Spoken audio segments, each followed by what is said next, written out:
Close your eyes and listen. Can you hear it? The clash of metal on metal, the creak of wooden cartwheels grinding against cobblestone, the desperate cry of a merchant hawking his last loaf of bread before nightfall. You about to be transported back 700 years to experience something that will make your modern world feel silent by comparison. The raw, unfiltered symphony of a medieval marketplace where every sound meant survival, commerce, or death. Before we dive into this incredible sensory journey that will transport you to another world entirely, I want to know, where are you watching from and what time is it there? Are you listening with headphones in your quiet room, or can you hear the sounds of your own modern world competing with this ancient marketplace? Drop your location and time in the comments below. And if you're ready for an audio experience that will make you feel like you've actually time traveled to 1347, hit that like button, share this with someone who loves history, and don't forget to subscribe for more immersive historical experiences. The first sound is always the bells. Before the sun paints the sky with its golden fingers, before the first merchant unlocks his stall, before the cobblestones echo with footsteps, there are the bells. 7 bronze voices calling from 7 church towers across the medieval town of Thornwick, each with its own distinct tone, its own personality, its own urgent message to the sleeping community below. Dong dot dot dot dong. Dong, St. Bartholomew's great bell, cast in London 60 years ago, resonates with the deep authority of age and weight. Its bronze voice rolls across the marketplace like thunder, shaking loose the frost from thatched roofs and stirring roosters into their morning proclamations. Clang, clang, clang, clang. The smaller bells of St. Margaret's Chapel answer with higher, quicker notes, a rapid silver chatter that dances above the deeper tones like children playing around their grandfather's feet. Listen closely, and you can hear the rope strain against the wooden wheel, the breath of the bell ringer echoing in the tower chamber, the whispered prayer that accompanies each pull. But what comes next will surprise you, because in 1347, the medieval world was never truly silent. Even as the last bell fades into the pre-dawn darkness, other sounds emerge from the shadows. The soft thud, thud, thud of wooden clogs on cobblestone, as the earliest merchants make their way through streets still slick with dew. The creak and groan of cart axles that haven't been properly greased, wheels wobbling on uneven stones laid by hands that have been dust for centuries. Clip-clop, clip-clop, clip-clop horse hooves on stone create a rhythm that modern ears might find soothing, but medieval listeners knew better.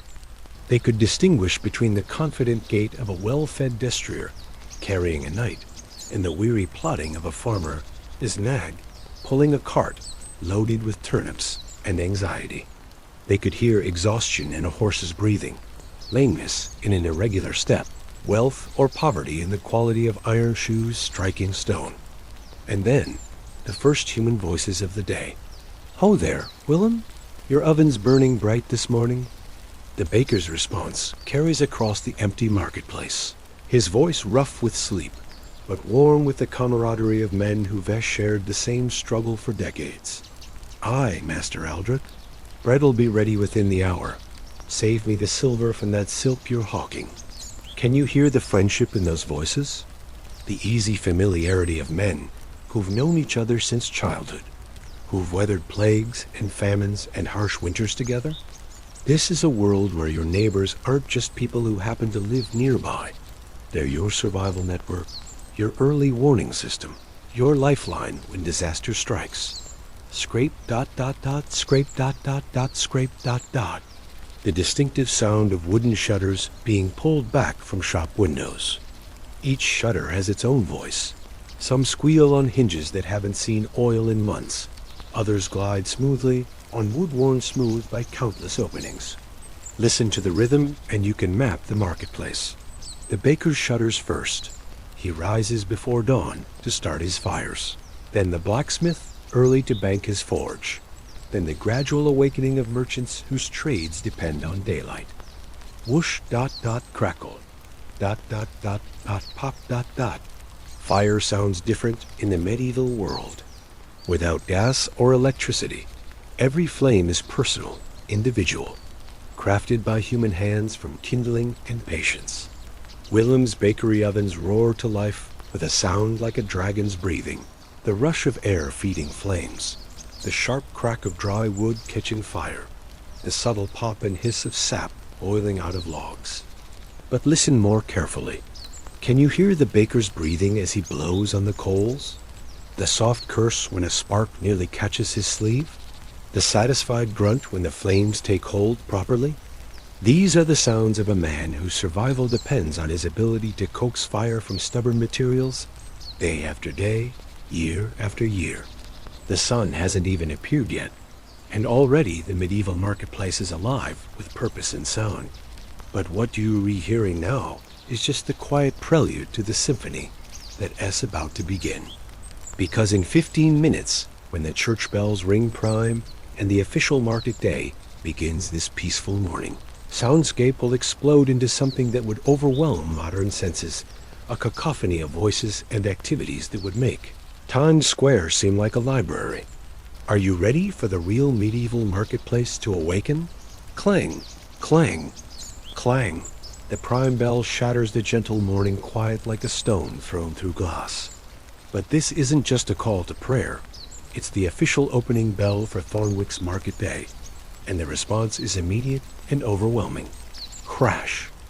The first sound is Master Henrik's spice cart, colliding with Goodwife Martha's fish stall, as both merchants rush to claim the prime selling spots.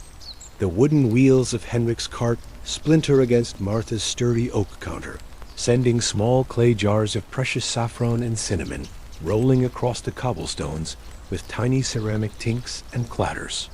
Mind your wheels, you clumsy ox.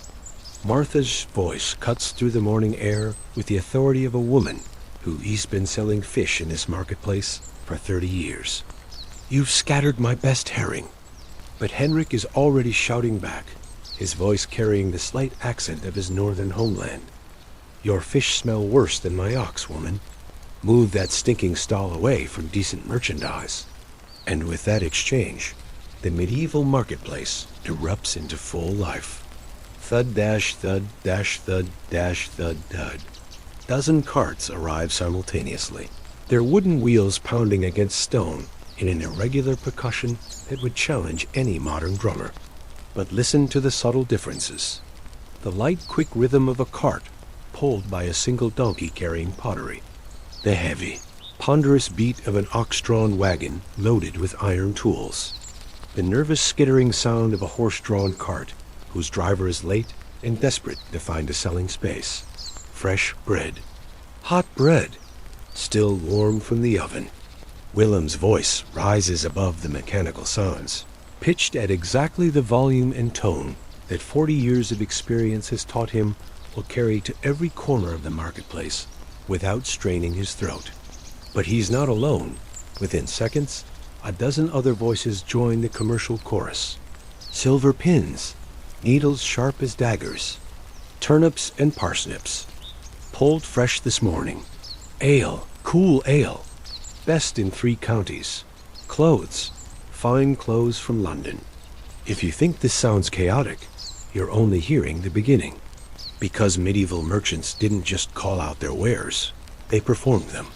Each vendor developed their own distinctive rhythm, their own memorable phrases, their own audio signature that customers could recognize across a crowded marketplace. Clank, dash, clank, dot, dot, ring. That's Master Robert the blacksmith, demonstrating the quality of his iron by striking a horseshoe against his anvil, then ringing a small bell to draw attention to the clear, pure tone that indicates good metal. The demonstration isn't just for show. Customers know that poor iron produces a dull thud instead of a bright ring. And in a world where your tools might mean the difference between survival and starvation, such details matter desperately. Moo, dot, moo, dot. Moo-oo. The cattle market opens with a sound that would be familiar to any farmer, but terrifying to anyone who's never stood next to a frightened bull in a crowded space. These aren't docile dairy cows. These are working animals, bred for pulling plows and hauling carts, with the size and strength to crush a man who gets in their way. Listen to the farmer's voice as he calls out his animal's virtues. Strong bull, young bull, pull your plow through any field. His voice carries both pride and desperation. Pride in the quality of his livestock, desperation because he needs the money from this sale to feed his family through the winter. Squawk, squawk, S-Q-U-A-A-A-A, Kublike. The poultry section adds its own chaotic music as dozens of chickens, ducks, and geese protest their captivity in wicker baskets and wooden coops.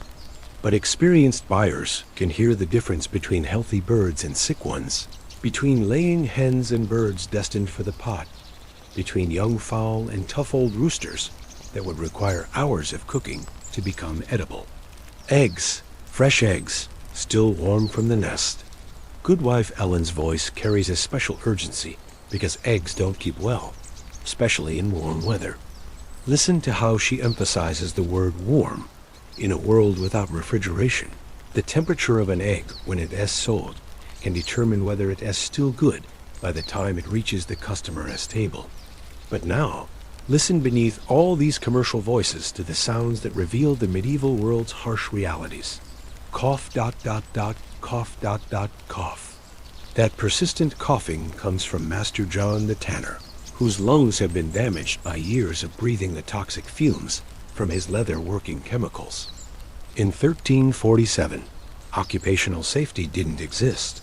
Craftsmen simply accepted that their trades would slowly destroy their bodies in exchange for the skills that kept their families fed. Wheeze ... wheeze.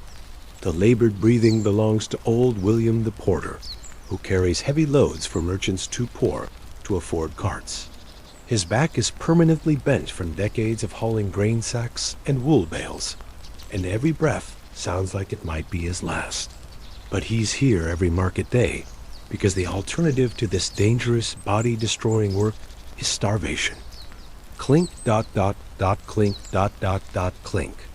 The soft metallic sound comes from the purses of successful merchants, heavy with silver coins that represent not just wealth, but survival through the coming winter. But listen to how carefully those purses are guarded. The subtle rustle of leather as a merchant adjusts his money bag closer to his body. The quiet footsteps of hired guards shadowing valuable cargo. And threading through all these sounds, like a dark melody underlying a bright song, are the voices of the desperate. Please, good sir, just a penny for bread. My children are hungry. Kind ladies ... double quotes. Work, masters. Any work? Strong back, willing hands. These are the sounds of people who aren't participating in the marketplace as buyers or sellers, but as supplicants hoping for charity or casual labor. Their voices carry a different quality than the confident calls of established merchants. Thinner, more tentative, touched with the fear that today might be the day their luck runs out entirely. Can you imagine living in a world where the difference between the sounds of prosperity and the sounds of desperation is so clear? Where you could literally hear whether someone was succeeding or failing just by the tone of their voice. But the medieval marketplace has more secrets to reveal because we haven't even gotten to the strangest sounds yet, the ones that would be completely alien to modern ears. Ring, ring, ting. That's not a cash register. It won't be invented for another 500 years. That bright metallic chiming comes from Master Geoffrey, the money changer, testing silver coins by dropping them on his marble counter.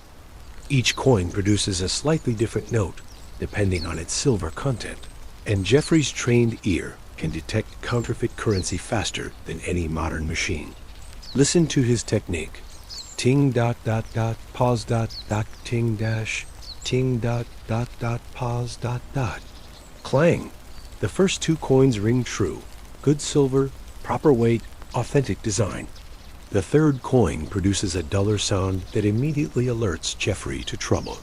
The fourth coin, Sarsh Clang, reveals it to be made of copper with only a thin silver coating, a forgery that could get both the spender and the receiver in serious legal trouble. false coin. Jeffrey's voice carries across the marketplace with the authority of an expert. Who brought me a fake coin? But now listen to the response, not words, but footsteps. Quick, light steps moving away from the money changer's stall. Someone just tried to pass counterfeit currency and is now fleeing before the constable can be summoned. In the medieval world, counterfeiting isn't just theft, it's treason, punishable by death. Scritch, scratch, scritch, the sound of Jeffrey's quill pen as he records the transaction in his ledger book. Every legitimate coin exchange must be documented, both for tax purposes and to track the flow of currency through the local economy. But listen to the rhythm of his writing. Quick, efficient strokes that speak of years of practice, and the knowledge that accuracy could mean the difference between profit and bankruptcy. Snip, snap, snip. That distinctive cutting sound comes from Master Thomas the cloth merchant, using heavy iron shears to cut fabric for a customer. But this isn't just any cutting. It has a precise measurement that could determine whether a family has adequate clothing for winter or goes cold when the harsh weather arrives. Listen to the conversation that accompanies the cutting. 2 yards for the woman's dress, 1 yard for the child's tunic, the customer specifies. This wool is fine quality, Thomas replies, his voice carrying both pride in his merchandise and subtle pressure to justify his prices. Woven by the sisters at St. Catherine's Convent. Will keep out wind and rain both. Snip, snap, snap. That final, definitive cut commits both buyer and seller to the transaction. In a world without returns or exchanges, that sound represents a moment of permanent decision that could affect a family's welfare for months to come. But now listen to something that might surprise modern ears. A sound of mathematical calculation in an age before calculators, computers, or even reliable paper. 6 yards at 4p the yard. That's 2 shillings. Thomas counts aloud, his voice carrying the rhythm of a man performing complex arithmetic in his head while conducting business with multiple customers simultaneously. Clink, dash, clink, dash, clink, dash, clink, dash, clink, dash, clink. The customer counts out coins, each one tested by touch and sight before being accepted. 6 silver coins change hands with the ceremony of a religious ritual, because in the medieval economy, every transaction carries enormous weight. Thump, thump, thump, the sound of Master Peter the carpenter testing wooden planks by knocking them with his knuckles. Each plank produces a different note, depending on its internal structure. Solid wood rings true, while boards with hidden rot or worm damage produce dull, muffled sounds that warn of future failure. This oak will outlast your great-grandchildren, Peter declares, his voice carrying the confidence of a craftsman who stakes his reputation on every piece he sells. Cut from trees that saw the conqueror himself ride through these lands. But listen to how his customer responds, not with immediate acceptance, but with their own testing. Tap, tap, tap, tap. The buyer uses a small hammer to check different sections of the plank, listening for variations in tone that might indicate weak spots or structural problems. This isn't distrust of the seller. It's the prudent behavior of someone who can't afford to buy replacement lumber if the first batch fails. Creak, dot, dot, dot, dot, a snap. That alarming sequence comes from Master Richard the Wagonwright as he demonstrates the strength of his cart. Axles by applying increasing pressure until one of them breaks. This isn't an accident. It's a sales technique that shows customers exactly how much weight his wagons can bear before failing. That axle held 1,200 weight before breaking, Richard announces with satisfaction. My wagons won't fail you when the roads get rough. The crowd murmurs with approval, because in a world where a broken wagon wheel 50 miles from home could mean death from starvation or exposure, such demonstrations provide crucial information. Whoosh, clang. Master Robert the blacksmith provides his own dramatic demonstration, heating an iron rod to orange-hot temperatures and plunging it into cold water. The violent hiss and steam show that his iron is properly hardened. Soft metal wouldn't produce such dramatic results. See how it holds its edge. Robert calls out, running the cooled iron across a piece of wood and shaving off perfect curls that demonstrate the blade's sharpness. But beneath all these commercial demonstrations, listen for the sounds that reveal the medieval marketplace's darker realities. Whisper, whisper, whisper. Quick, quiet conversations conducted in corners and shadows. Not all medieval commerce was conducted in the open. There were always items being sold that avoided official taxation, goods that had been acquired through questionable means, services that weren't entirely legal. Silk from Constantinople, double quotes one voice whispers. No customs duties paid, French wine, hidden from the tax collectors, double quotes, another adds. Spices from the Holy Land, acquired during the last crusade, These whispered conversations reveal the medieval marketplace's role as a center not just of legitimate commerce, but of smuggling, tax evasion, and the disposal of goods that might have been stolen during wartime.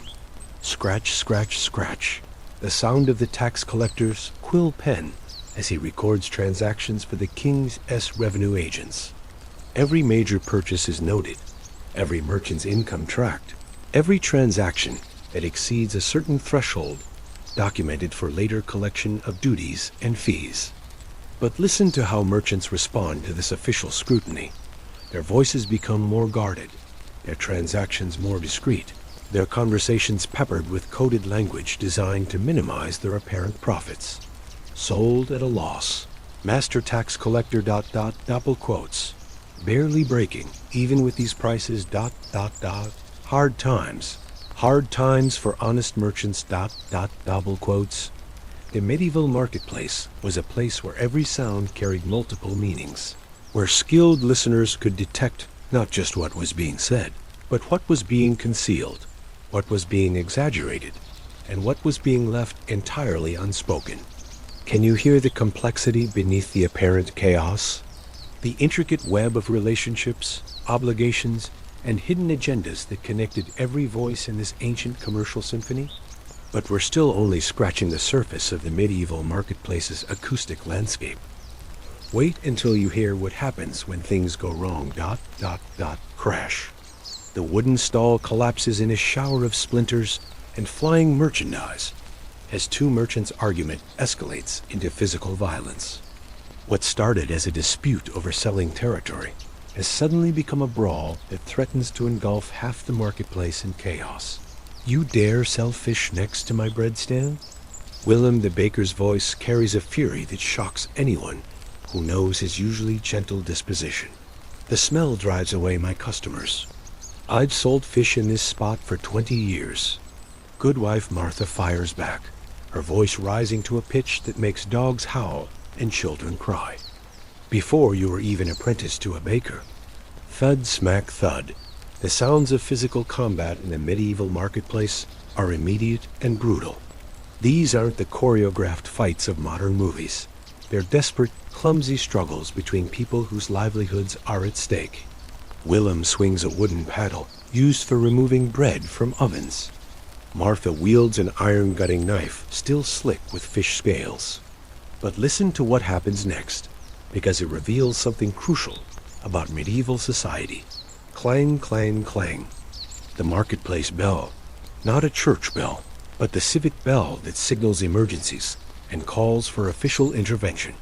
Within seconds of the violence erupting, someone has alerted the authorities that civil order is breaking down. Thump, thump, thump, thump. Heavy footsteps approaching at a run. Not just one person, but several. The constable and his assistants, moving with the urgent pace of men who know that marketplace violence can spread like wildfire if not quickly contained. Hold. Hold in the name of the king. Constable Godwin's voice cuts through the chaos with practiced authority.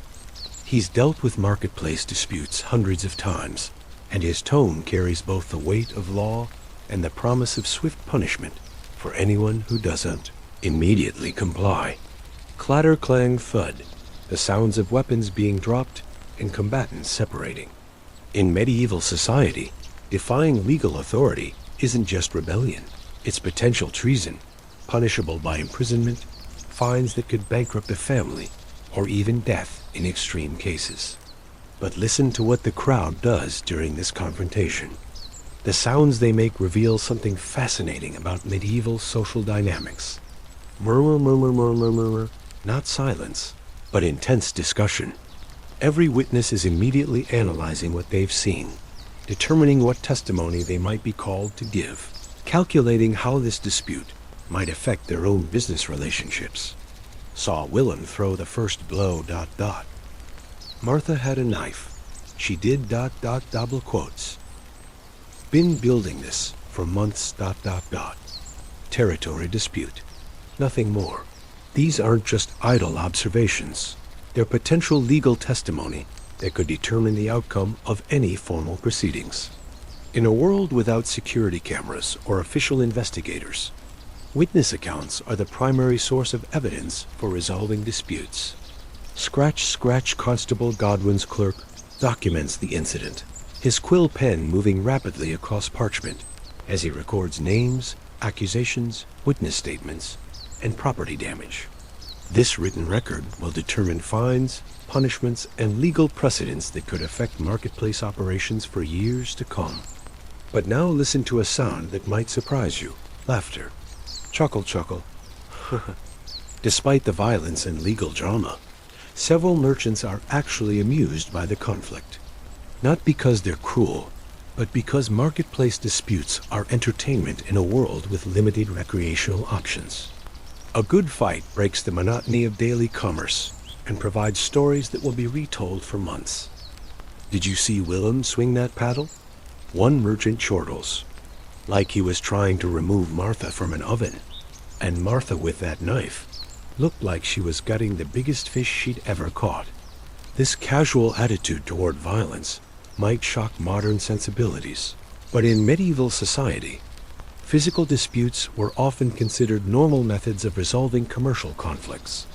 The legal system existed not to prevent such fights, but to ensure they ended quickly and didn't escalate into blood feuds that could destroy entire communities. Clink, clink, clink. The sound of coins changing hands as the crowd places bets on what punishment Constable Godwin will impose. Gambling on legal outcomes was common entertainment in medieval society, and experienced marketplace regulars could often predict fines and penalties with remarkable accuracy. 2 shillings, says Willem, pays double damages, ... double quotes. I'll wager Martha gets a week in the stocks, ... 3 pence on them both being banned from the market for a month, ... But beneath this apparently light-hearted wagering, listen for the more serious concerns being voiced. If they close the fish stall, where do we buy Friday's meals? Willem's bread is the cheapest in town. Can't afford to lose him, ... This kind of fighting gives the whole marketplace a bad reputation, ... These worried murmurs reveal that marketplace violence wasn't just personal drama. It threatened the economic stability of the entire community. Every merchant, every customer, every family that depended on the marketplace for food and supplies had a stake in maintaining civil order. Bang, bang, bang. Constable Godwin's staff striking the ground to call for attention and silence. This isn't just a ceremonial gesture. It's an official signal that legal proceedings are about to begin, and anyone who continues talking could be charged with contempt of authority. Willem the baker and Martha the fishmonger. Godwin announces in the formal tone reserved for official pronouncements. You stand accused of disturbing the king's peace, destruction of property, and conduct detrimental to lawful commerce. Listen to how his voice carries across the marketplace, not shouting, but projecting with the trained authority of a man who must be heard clearly by crowds that could number in the hundreds. Every word is pronounced distinctly, every pause calculated for maximum effect. Willem the baker, what do you say to these charges? The response reveals something fascinating about medieval legal procedure. I claim the right of explanation. My lord, Willem replies, using the formal language required in legal proceedings. The accused seeks to present circumstances that justify his actions. This isn't a simple denial or admission of guilt. It's an invocation of legal rights that allow a defendant to provide context for their behavior. Medieval justice recognized that actions couldn't always be judged without understanding their underlying causes. Murmur, murmur, murmur. The crowd's reaction is immediate and knowledgeable. These people understand legal procedures because they've witnessed dozens of similar proceedings.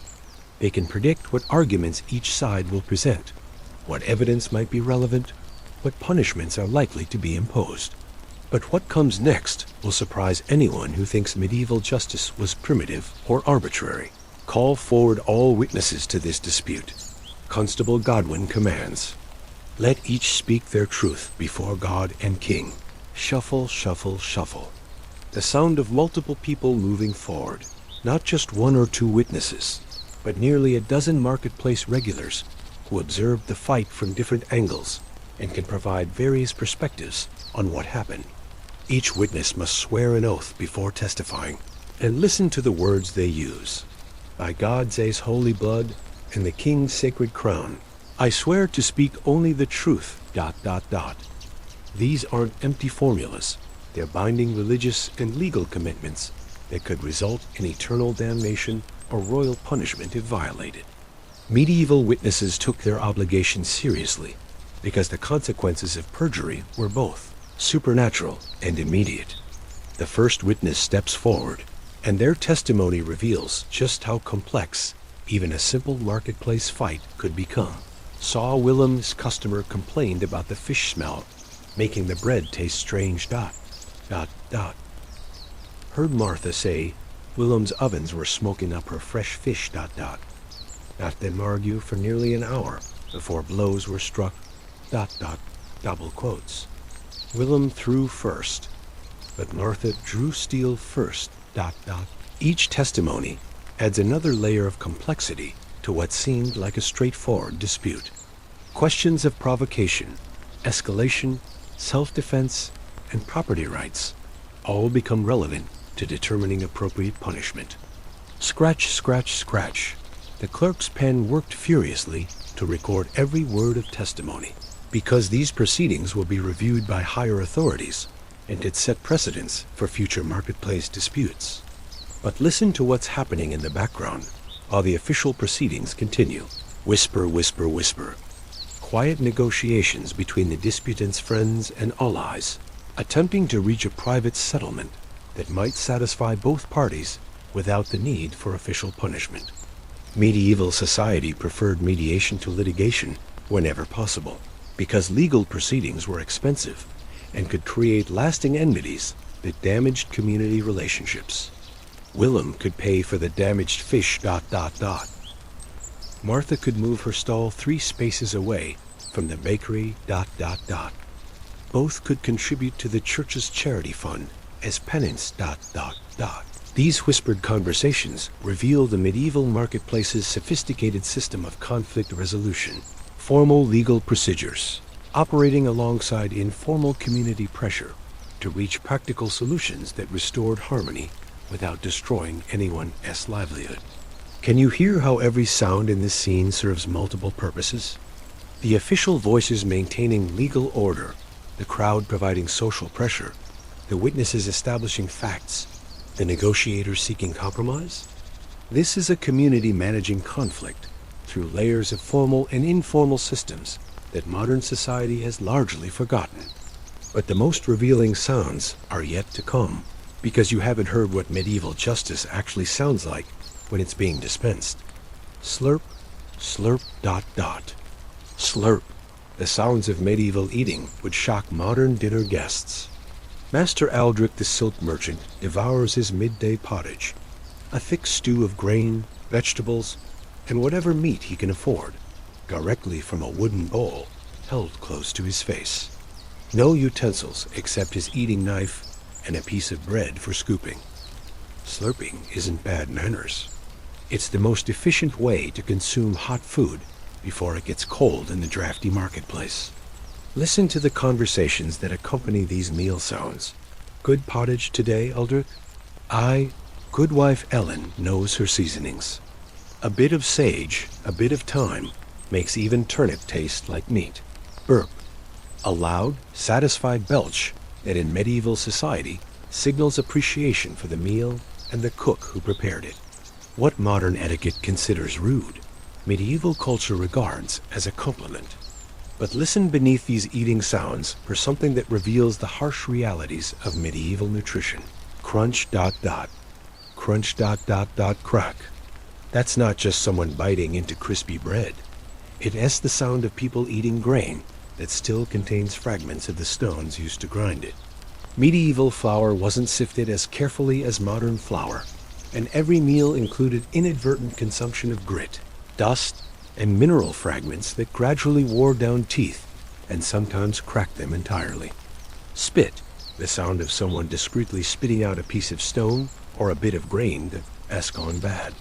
In a world without food safety regulations or refrigeration, every meal was a gamble, and experienced eaters developed the ability to detect spoilage instantly and remove it before swallowing. Gulp, gulp, gulp, the sound of ale being consumed in large quantities, not because medieval people were drunkards, but because ale was often safer to drink than water. The brewing process killed many of the bacteria that made untreated water dangerous, so ale became the standard beverage for people of all ages, including children. Small ale for the boy. A mother instructs the tavern keeper, and strong ale for his father. Even the strength of alcoholic beverages was carefully calibrated to age and occupation. Children drank small ale with minimal alcohol content, while adults consumed strong ale that provided both nutrition and the mild sedation that made hard physical labor more bearable. Chomp, chomp, chomp. The distinctive sound of someone eating dried meat, jerky that's been preserved with salt and smoking to last through winter months. Listen to how long each piece must be chewed before it becomes soft enough to swallow. This isn't tender modern jerky. It's meat that has been dried to the consistency of leather and requires serious jaw work to consume. But now listen to the sounds that accompany commerce during these meal breaks. Clink dash thud dash clink, coins being sorted and counted as merchants calculate their morning profits. Each coin is examined individually, tested for weight, checked for proper silver content, scrutinized for signs of clipping or counterfeiting. In an economy where fake currency circulates alongside real money, every transaction requires careful evaluation. 14 pence from bread sales, Willem mutters to himself. Minus 3 pence for flour, minus 1 penny for firewood. 10 pence profit if no one defaults on their debts. Listen to how he calculates expenses and potential losses. Medieval merchants operated on thin margins and couldn't afford to ignore any cost or risk that might affect their survival. Scratch, scratch, scratch, the sound of account books being updated as transactions are recorded in careful script. Literacy rates were low in medieval society, but successful merchants needed basic mathematical and writing skills to track their business. Many hired clerks to maintain their records, but the smartest merchants learned to write their own numbers to prevent embezzlement. Jingle jangle, the sound of a money pouch being tested for weight and fullness. Experienced merchants could estimate their liquid assets just by hefting their coin purses and listening to how the metal pieces clinked together. Heavy pouches meant prosperity. Light ones signaled potential trouble ahead. But listen to what happens when the meal break ends and commerce resumes with renewed intensity. Stomp, stomp, stomp, heavy footsteps as a new group of customers enters the marketplace. Not local townspeople, but travelers whose boots show the dust of long roads and whose clothing marks them as foreigners with money to spend. Merchants from London, someone calls out excitedly. London merchants with London prices. The entire acoustic landscape of the marketplace shifts immediately. Voices become more animated, sales pitches more elaborate, negotiations more intense.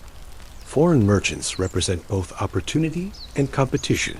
They might buy local goods at premium prices, but they also bring merchandise that could undercut local sellers. Clatter, bang, thump, the sounds of hasty rearrangement as local merchants reorganize their stalls to display their finest goods. Inferior merchandise is quickly hidden while premium items are brought forward and polished to shine in the afternoon sunlight. Fresh spices from the east. One of the London merchants calls out, his voice carrying the confidence of someone who knows his goods are genuinely exotic. Pepper, cinnamon, cloves. Listen to how the local crowd responds. Gasp. Genuine amazement from people who've never seen black peppercorns or smelled real cinnamon. These spices are so expensive that most medieval people know them only by reputation. They're luxury items that cost more per pound than silver. Whisper, whisper, whisper. Excited conversations as locals discuss whether they can afford even small quantities of these precious seasonings. Just a pinch of pepper would last a month. ... double quotes. Cinnamon for the Christmas pudding. ... double quotes. My wife's been wanting to try real cloves, but listening to the negotiation that follows, it reveals the sophisticated bargaining culture of medieval commerce. What do you ask for an ounce of pepper? A local merchant inquires. 3 shillings, the London merchant replies promptly. Sharp intake of breath, the sound of shock from the crowd. 3 shillings is more than many craftsmen earn in a week, enough to feed a family for a month on bread and pottage alone. 3 shillings for 1 ounce? The local merchant's voice carries both disbelief and calculation. That's dear indeed. Pepper comes from the Indies, the London merchant explains, his voice taking on the tone of a man educating the ignorant. Carried by ship across dangerous seas, then by caravan through lands controlled by hostile princes. Many men died to bring pepper to English tables. Murmur, murmur, murmur. The crowd discusses this astronomical price, but listen to how their conversation reveals the medieval understanding of global commerce. Heard tell those spice ships sometimes sink in storms. ... Pirates take the cargo if they can catch the merchants. ... It takes 2 years for spices to travel from the Indies to London. ... These aren't just idle comments, they're knowledgeable observations about the genuine risks and costs of international trade in an age when a shipwreck could bankrupt investors and a single pirate attack could wipe out a merchant's entire fortune. I'll give you 2 shillings, the local merchant counters, beginning the elaborate dance of medieval negotiation. 2 shillings won't cover what I paid for it in London, the spice seller responds. 2 shillings and 6pence, and I'll throw in a bit of ginger for your wife. Clink, clink, clink, the sound of coins being counted out as the negotiation continues. But listen to how other sounds in the marketplace change during this high-stakes bargaining. Shuffle, shuffle, shuffle. Multiple people moving closer to observe the transaction. When exotic goods change hands, it becomes a community event that everyone wants to witness. Children who've never seen black pepper press forward for a glimpse, while adults calculate whether they could afford even a tiny portion of such luxury. 2 and 3pence, the local merchant offers. Final price. Pause a moment of silence as the London merchant considers whether to accept the offer or risk losing the sale entirely. In medieval commerce, walking away from a negotiation wasn't just a business strategy. It could mean the difference between profit and loss on goods that might not find another buyer. Done, the spice seller finally agrees. But you must provide your own container. Rustle, rustle, the sound of a small cloth pouch being produced and carefully examined for holes or tears. Even the container for precious spices must be perfect. A single tear could allow expensive pepper to scatter across the marketplace floor like black dust. Tap, tap, tap, the delicate sound of pepper being measured grain by grain into the cloth pouch. This isn't casual measuring. Every single peppercorn represents significant value, and both buyer and seller watch the process with intense attention. But now listen to what happens in the background while this exotic transaction concludes. Clang, clang, clang, the blacksmith's hammer striking heated iron with renewed vigor. The presence of wealthy foreign merchants means potential customers for high-quality metalwork, decorative items, specialized tools, weapons that command premium prices. Fine daggers. Master Robert calls out, his voice carrying new enthusiasm. Steel from German forges, blades that hold their edge.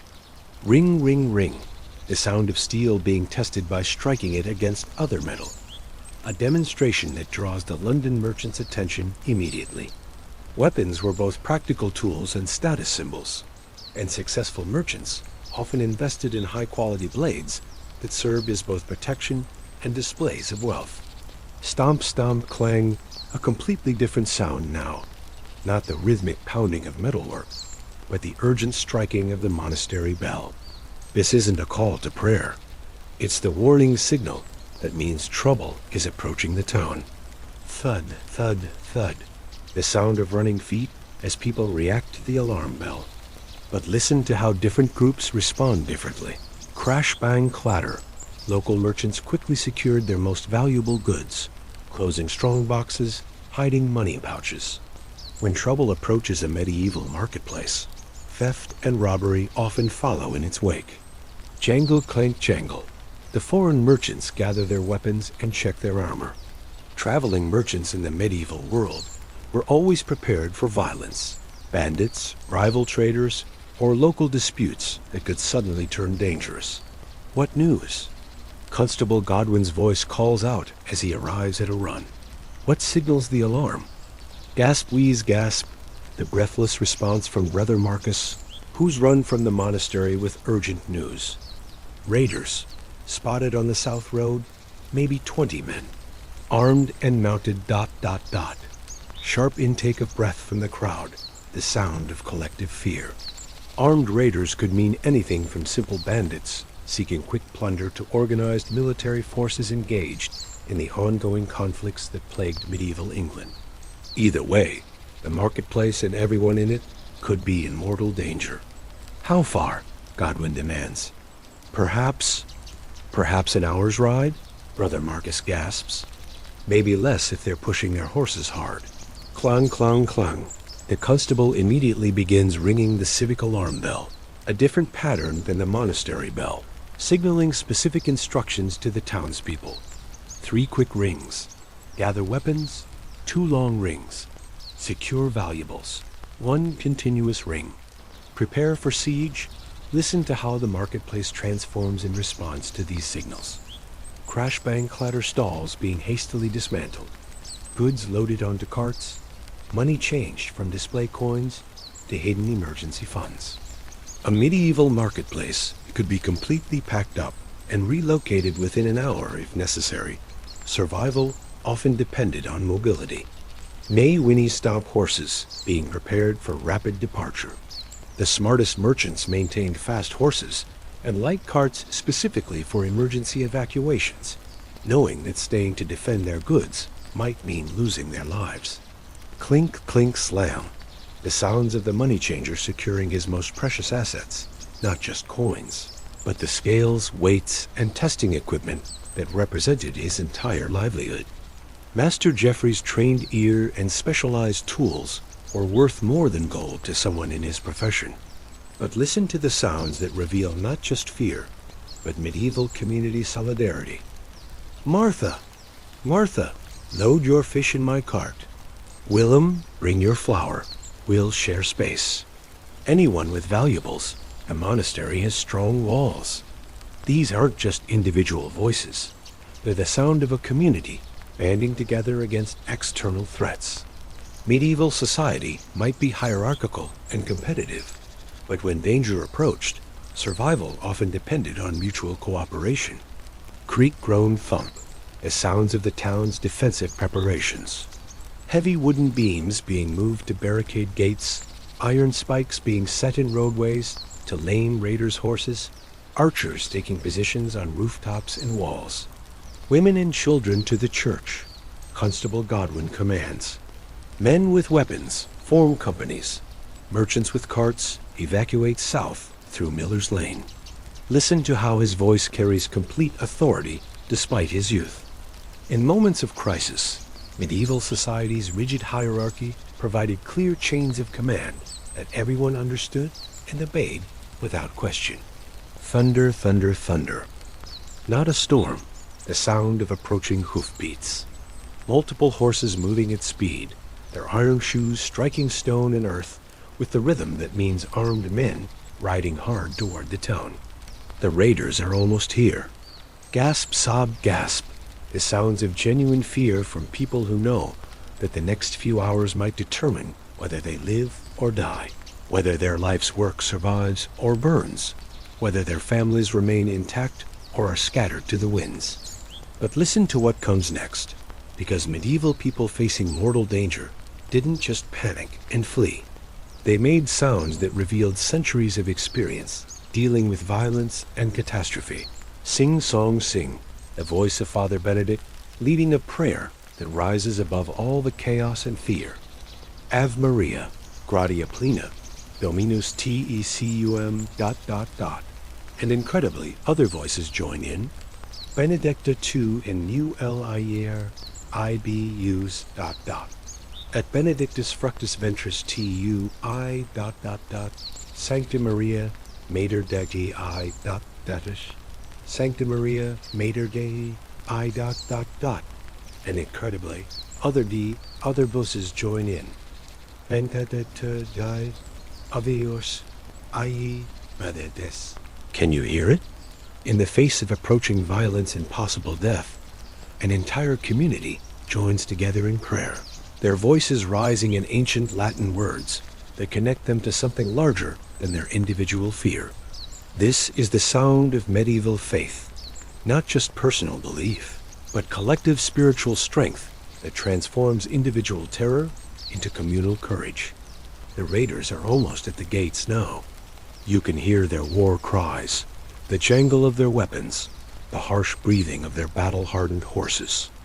But you can also hear the sounds of a community that has faced such threats before and survived. The methodical preparation, the mutual support, the spiritual unity that transforms a collection of frightened individuals into something much stronger. What happens next will test everything these medieval people believe about survival, community, and faith. The sounds of battle are about to begin, and they will reveal truths about medieval life that no history book could ever capture. Are you ready for the most intense sounds of all? Thunder, crash, clatter. The raiders strike the marketplace like a summer storm made of steel and fury. 20 mounted men pour through the narrow streets with weapons drawn, their horses' hooves striking sparks from the cobblestones as they wheel and charge between the abandoned stalls. Gold, silver, where's the money changer? The lead raider's voice cuts through the chaos. Not the cultured accent of a nobleman, but the rough dialect of a professional soldier turned brigand. This isn't random violence. It's a calculated attack targeting the marketplace's most valuable assets. Crash, bang, splinter. The sound of Master Geoffrey's money-changing booth being demolished by a warhammer. Heavy oak planks that took craftsmen weeks to assemble are reduced to kindling in seconds, revealing the iron strongbox hidden beneath the counter. Here's the treasure, lads. CLANG, clang, clang, multiple weapons striking the strongbox simultaneously. Swords, axes, maces all ringing against iron reinforced with steel bands. But listen to what this reveals about medieval security. The box isn't breaking easily. Geoffrey invested in protection designed to resist exactly this kind of attack. Grunt, strain, curse. The sounds of raiders struggling with defensive measures they hadn't anticipated. The strongbox is not only iron-bound, but chained to foundation stones beneath the marketplace floor. Even if they break it open, they can't carry it away without extensive preparation. But now listen to the sounds that reveal the other side of this raid. Twang, whistle, thud, arrows fired from concealed positions, striking wood, stone, and occasionally flesh. The townspeople aren't simply cowering in hiding. They're fighting back with crossbows, hunting bows, and improvised missiles launched from rooftops and upper windows. Archers in the church tower. One raider shouts in warning. Cover the west approach. Clang, ring, scrape. The distinctive sound of sword meeting sword as Constable Godwin engages the raider's leader in single combat. Listen to the rhythm of medieval swordsmanship, not the elegant fencing of later centuries, but brutal, efficient strikes designed to kill or disable as quickly as possible. Grunt Curse Clash Godwin's opponent is skilled and experienced, but the young constable has advantages that pure sword technique can't overcome. He knows every stone in these streets, every doorway that offers cover, every rooftop from which all eyes might provide support. Crash, thud, groan, the sound of a raider's horse stumbling on the iron caltrops that Blacksmith Robert scattered across the main thoroughfares during the evacuation. The animal's scream of pain and its rider's curse reveal that the townspeople's defenses are working exactly as planned. The streets are trapped. Another raider calls out, "Watch for spikes and pitfalls." But listen to how the raiders adapt to these obstacles. Splash, splash, splash, the sound of riders dismounting and continuing their attack on foot. Professional soldiers know that mobility means survival, and these men are experienced enough to abandon their horses when mounted attack becomes impractical. Smash, crash, tinkle, the distinctive sound of pottery being destroyed as the raiders search for hidden valuables.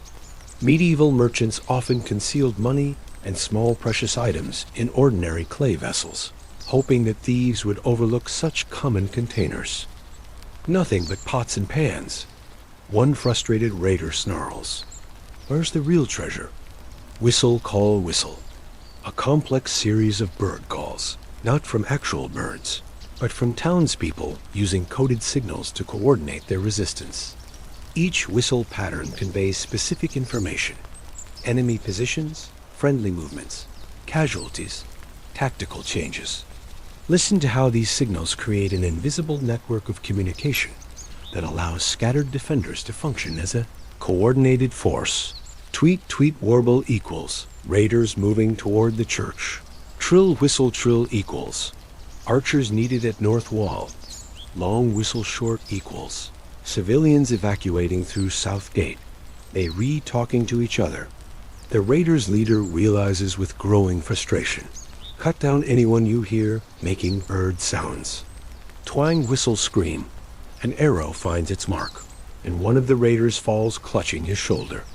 But listen to how his companions respond, not with panic, but with the practiced efficiency of men accustomed to battlefield casualties.